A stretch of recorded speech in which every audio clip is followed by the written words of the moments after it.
Hello and welcome to part 2 of our summer 2022 trip to Saumur in the Loire Valley in France. You join us where we left part 1, where we were at the decision point to either go via Rouen or take our plan B route across country over the Pont de Brotonne.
We've been on the A13 now for about 20 minutes and just under 20 kilometres. We are getting close to the Evito junction, so just as a heads up, this is the last there before you turn off the motorway. It's only a rest there with toilets and a picnic area, so no fuel. If you recall from part 1, the fuel was at the aire de Comble.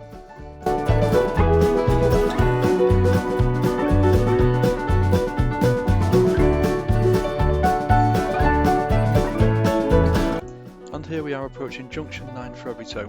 Just a reminder, it's junction 9 on the A29.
Getting to the Pont de Brotonne is quite straightforward. There is a sign at almost every roundabout.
As you can see, we are approaching the Pont de Brotonne in the region of Normandy, which is situated between the cities of Le Havre and Rouen. It has stood here since 1977 and its construction was publicly financed for creating a connection between Evito and the A13 autoroute by way of the Forest of Brotonne, from which the bridge gets its name. Only two bridges are located further downstream on the sign from the Pont de Brotonne, the Pont de Tancarville and the Pont de Normandy, and unlike the Tancarville and the Normandy, the Pont de Brotonne is toll-free. The bridge is a cable-stayed bridge, specifically of the fan design, whose principal span reaches 320 metres and is made of pre-stressed concrete. It is considered an engineering feat and was the first bridge of its type in the world, and was also considered to be the inspiration for the much larger Sunshine Skyway Bridge in Florida.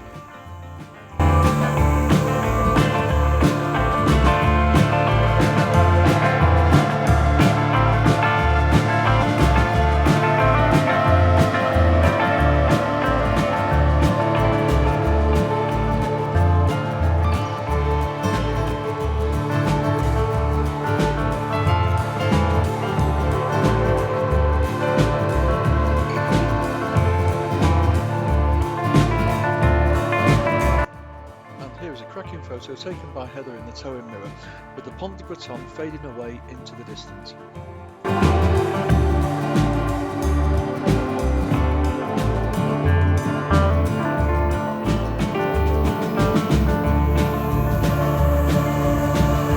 Now we start following the signs for the A13. As you can see, there is parking at this roundabout if you want a quick break. If you are towing or are height restricted, take the third exit, as this is a lorry park with toilets.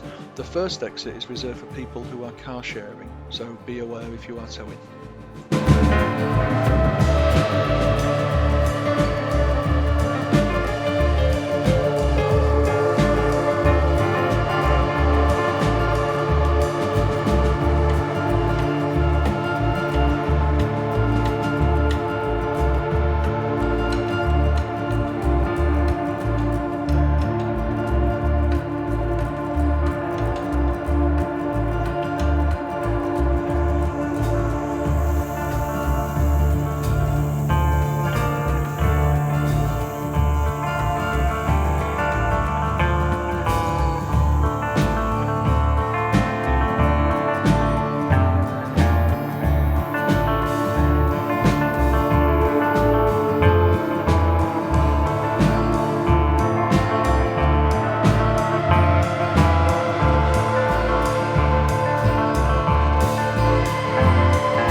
Well, we're back on the autoroute, and as you can see, we have 179 kilometres to Le Mans, so it's time to get settled down and get cracking. Still a good few hours to go before we reach Saumur.